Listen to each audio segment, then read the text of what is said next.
Hi, I'm Lauren Valbert from Training 2.0, and I want to talk to you today about resistance.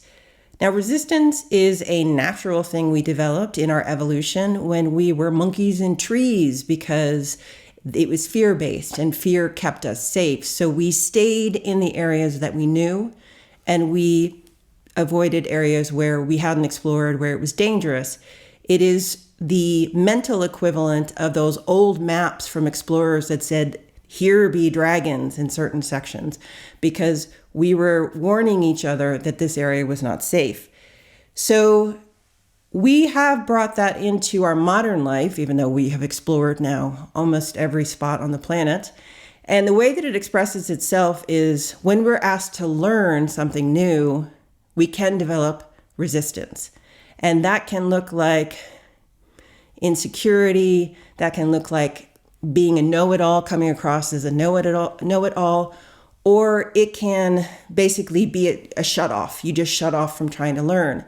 Now, trainers come across this all the time, and it even happens with folks who are very, very willing and excited about being in training. So how can you address it in a way that gets it out and lets people learn? One thing that I have tried in my past is when I was doing innovation boot camps, and they were very, very complex, and we were taking people who were very high-level corporate executives in their normal lives into a very new thing.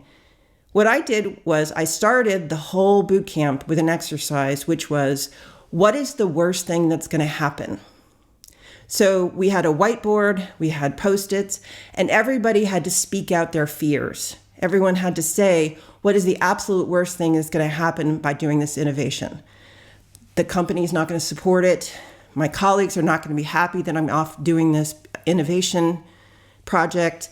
It's not going to work. I'm going to fail. My career is going to be affected. So we wrote down all of these fears onto Post-it notes and put it up on the whiteboard.